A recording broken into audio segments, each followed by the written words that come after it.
Welcome to our video. Kali ini kita akan membahas tentang elektroforesis dan PCR. Halo, kami dari kelompok 3 yang beranggotakan Bisa Pristi, Esa Dinata, Selasa Sakina Pasaribu, dan Janda Febri Gracia Berutarigan. Bye-bye. Berikut adalah tujuan praktikum kali ini. Elektroforesis adalah metode untuk memisahkan molekul bermuatan seperti DNA, RNA, atau protein dengan menggunakan medan listrik. Sedangkan PCR adalah teknik untuk memperbanyak DNA di luar tubuh atau in vitro dalam waktu yang singkat. Berikut adalah dasar teori mengenai elektroforesis dan PCR. Elektroforesis dan PCR adalah dua teknik penting dalam analisis DNA. Elektroforesis digunakan untuk memisahkan molekul seperti DNA, RNA, dan protein.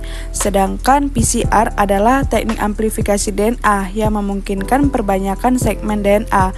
Nah, adapun 3 tahapan utama dalam PCR yaitu ada denaturasi, annealing, dan ekstensi serta banyak. Adapun alat dan bahannya,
Nah, ini merupakan hasil akhir dari elektroforesis pada PCR dan juga isolasi DNA yang kita lihat dari UV transiliminator.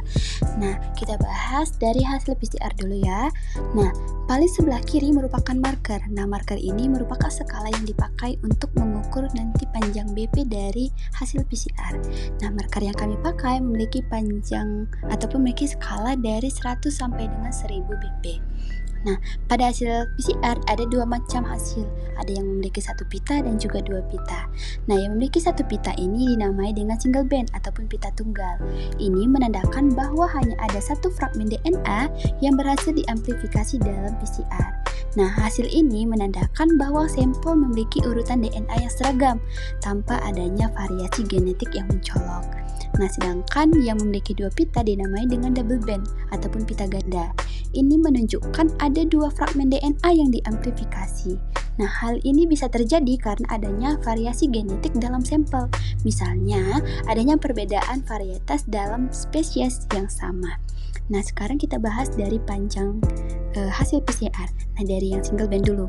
Nah, yang single band ini terletak antara 300 BP sampai dengan 400 BP. Jadi dia memiliki panjang 350 BP. Nah, sedangkan yang double band karena memiliki dua pita, kita bahas dari yang paling bawah dulu. Nah, yang paling bawah ini dia berada di antara 100 sampai 500 BP. Jadi kemungkinan dia ada di 125 BP. Nah, sedangkan panjang dari pita double band yang lain berada pada panjang 700 BP.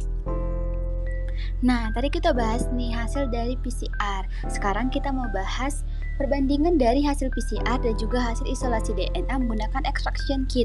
Sebelah kanan merupakan hasil isolasi DNA dari sampel Hibiscus rosasinensis yang terlihat pita DNA-nya relatif lebih besar dan juga menyebar dalam bentuk hapusan, menunjukkan bahwa isolasi DNA ini menghasilkan DNA genom yang utuh. Pitanya yang lebih menyebar kemungkinan karena adanya degradasi DNA ataupun keberadaan RNA yang belum terdegradasi sepenuhnya, atau mungkin karena ada kontaminasi. Sedangkan sebelah kiri hasil PCR terlihat DNA ataupun pita DNA-nya terlihat lebih jelas, lebih tajam. Hasil PCR ini menunjukkan bahwa fragmen DNA berhasil diamplifikasi sesuai dengan target. Dari perbandingan ini dapat disimpulkan bahwa isolasi DNA menghasilkan DNA genom yang utuh, tapi masih ada kemungkinan kontaminasi ataupun degradasi sehingga hasilnya tidak setajam dari PCR. Sedangkan hasil PCR menunjukkan amplifikasi fragmen DNA target dengan ukuran yang lebih spesifik dan tajam. Nah, kita sudah sampai ke materi yang terakhir, yaitu faktor-faktor yang mempengaruhi keberhasilan dalam proses PCR. Ada beberapa faktor seperti kualitas dan konsentrasi DNA, desain primer, jumlah siklus PCR, dan kondisi buffer dan hal-hal lain.